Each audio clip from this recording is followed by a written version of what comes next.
Everyone, this is Ashutosh Jaiswal. आज हम देखेंगे करंट इलेक्ट्रिसिटी। तो पहले देखेंगे करंट क्या होता है। The rate of flow of electric charge with respect to time across any cross section area is called current. कि अगर ये वायर है, इस क्रॉस सेक्शन एरिया से कितना चार्ज पास हो रहा है और कितने टाइम में हो रहा है, उसको कहते हैं करंट। करंट दो तरह से हम नाप सकते हैं। तो ये इंस्टेंट का है, तुरंत का, एक इंस्टेंट का। लेकिन हम एवरेज करेंट, जैसे हम एवरेज वेलोसिटी निकालते हैं कि यहाँ से भोपाल तक गए, कहीं से कहीं तक कोई डिस्टेंस ट्रेवल किए, उसमें अलग अलग वेलोसिटी से चलते हैं, तो फिर उसका एवरेज निकालते हैं। उसी तरह ये करेंट बहुत देर का होता है, तो एवरेज निकालेंगे तो D Q by D T, D Q by D T, Q two minus Q one, T two minus T one, कितने टाइम में कितना हो, इनका डिफरेंस ले लेंगे। अब देखेंगे ओम्स लॉ। ओम्स लॉ क्या कहता है? I equal to V by R, current equal to voltage upon resistance. देखेंगे हम रेजिस्टेंस। रेजिस्टेंस की कुछ खास बातें हैं कि रेजिस्टेंस किस पे डिपेंड करता है। कि अगर ये वायर है तो वायर मोटा होगा तो कब होगा, अगर इस वायर को स्ट्रेच कर दिए तो क्या होगा, इस वायर को अगर इसकी जगह दूसरा वायर, सेम मटेरियल का दूसरा वायर ले लिए तो क्या होगा। इस तरह के डिफरेंट टाइप के जो कंडीशंस हैं रेजिस्टेंस के लिए, वो देखेंगे हम। तो रेजिस्टेंस क्या होता है? रो एल बाई ए। रो क्या है? रेजिस्टिविटी, एल है लेंथ वायर का, और ए है एरिया। तो सबसे पहले हम वेरिएशन देखेंगे लेंथ के बेसिस पे, कि अगर लेंथ को बढ़ाएं। इसमें भी दो कंडीशन है। पहला, if wire is cut, wire को कट कर दिए लेंथ लेंथ से, और एरिया रिमेन सेम। एक वायर है, एक हम लिए वायर, इसको बीच से कट कर दिए, इन दोनों का एरिया सेम है। तो लेंथ अगर इस तरह से करेंगे तो जो रेजिस्टेंस होगा वो डायरेक्टली प्रोपोर्शनल होगा किसके? एल लेंथ के। अगर लेंथ 2 हो जाएगा तो रेजिस्टेंस भी 2 हो जाएगा, 2R हो जाएगा, डबल हो जाएगा। अगर लेंथ को 4 टाइम्स किए तो रेजिस्टेंस भी 4 टाइम्स हो जाएगा। दूसरी कंडीशन देखेंगे, if a wire is stretch. अगर वायर को हम स्ट्रेच करते हैं और ड्रॉन करते हैं, खींचते हैं या फोल्ड कर देते हैं, उसका एरिया जो है, इसका एरिया जो है चेंज होगा, लेकिन वॉल्यूम जो है वो सेम रहेगा, क्योंकि सेम मटेरियल है। तो क्या होगा कि रेजिस्टेंस जो है वो लेंथ के स्क्वायर पे डिपेंड करेगा। मतलब अगर लेंथ को हम 2 टाइम्स बढ़ा दें, 2 टाइम्स, तो 2 टाइम्स को एल को स्क्वायर कर देंगे तो कितना आएगा? रेजिस्टेंस जो है वो 4 टाइम्स बढ़ जाएगा। रेजिस्टेंस कितने टाइम्स बढ़ जाएगा? 4 टाइम्स बढ़ जाएगा। तो इसके ऊपर हम एक क्वेश्चन देखते हैं कि a a wire of resistance 2R is stretch to its twice the original length. Original length के ट्वाइस उसको खींच दिया गया, तो resistance of stretch wire would भी क्या होगा? ये वाला कंडीशन है, स्ट्रेच किया। तो इस वाले में कंडीशन में क्या है? आर किस पे डिपेंड करता था? एल स्क्वायर पे। अगर लेंथ को हम 2 टाइम्स किए, तो लेंथ को हम अगर 2 टाइम्स किए तो रेजिस्टेंस कितने टाइम्स बढ़ जाएगा? 4 times.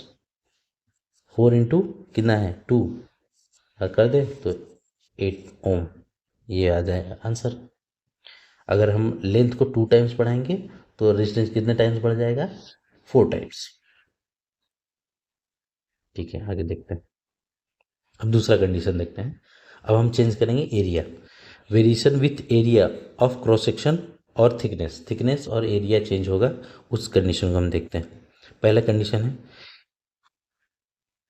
If area is increase, area को हम इंक्रीज किए या डिक्रीज किए, but the length remain same, उसका लेंथ जो है सेम रहने दिए। एरिया को हम इंक्रीज किए और डिक्रीज किए लेकिन लेंथ सेम है, फिर क्या किए तो क्या होगा कि रेजिस्टेंस जो है एरिया के इन्वर्सली प्रोपोर्शनल हुआ। पहले हम रेजिस्टेंस का फॉर्मूला ये कहाँ से आ रहा है? रेजिस्टेंस का फॉर्मूला देखें ना, रो एल बाई ए। तो ये लेंथ है और एरिया नीचे, तो एरिया नीचे ही जाता है, तो ये इन्वर्सली प्रोपोर्शनल हो जाएगा एरिया के। अगर हम एरिया को 2 टाइम्स करते हैं तो ये 1/2 टाइम्स जो है हो जाएगा। अब इसी में एरिया क्या होता है, पाई आर स्क्वायर। तो आर स्क्वायर है एरिया में, तो यहाँ हो जाएगा स्क्वायर। ये आर किस पे डिपेंड करेगा, आर स्क्वायर पे। या रेडियस दिया हो या डायमीटर दिया हो तो आपको आर स्क्वायर करना है। अब फिर अगला कंडीशन देखते हैं, सेकेंड वाला। If area is increase and decrease but volume same. Volume same का मतलब है कि सेम ही वायर है। ठीक। आर किसके डिपेंड, आर कैसे डिपेंड करेगा, अब आर कैसे डिपेंड करेगा, एरिया के स्क्वायर। तो एरिया स्क्वायर है तो ये वाला 4।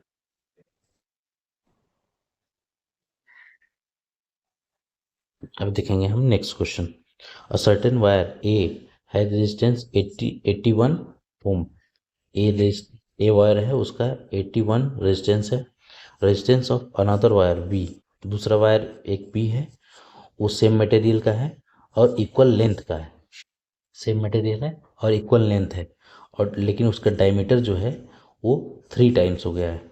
तो इसको कैसे सॉल्व करेंगे, ये वाले कंडीशन में आर इक्वल टू हो जाएगा 1/एरिया के तो ये हो जाएगा आर के स्क्वायर, रेडियस का स्क्वायर, या ये डायमीटर भी ले सकते हैं। तो डायमीटर 3 टाइम्स है, तो अगर रेडियस जो है ना 3 आर का स्क्वायर, तो ये हो जाएगा 9। अगर ये 9 टाइम्स हो गया, 3 टाइम्स हुआ, तो ये जो रेजिस्टेंस है कितना दिया है, 81/9 हो जाएगा। ये हो जाएगा 9 ohm answer. If area is increase, area को हम क्या किए, इंक्रीज किए, बस उसका वॉल्यूम जो है सेम है, सेम मटेरियल है। ठीक है। तो रेजिस्टेंस जो है एरिया के इन्वर्सली प्रोपोर्शनल है। अगर एरिया को हम इन्वर्सली प्रोपोर्शनल के स्क्वायर में है, तो अगर हम एरिया को 2 टाइम्स बढ़ाएंगे तो ये 4 टाइम्स कम हो जाएगा। और इसको 4 टाइम्स बढ़ाएंगे तो एरिया 2 टाइम्स कम हो जाएगा। ठीक है। और रेजिस्टेंस जो है आर की पावर 4 है इन्वर्सली प्रोपोर्शनल में।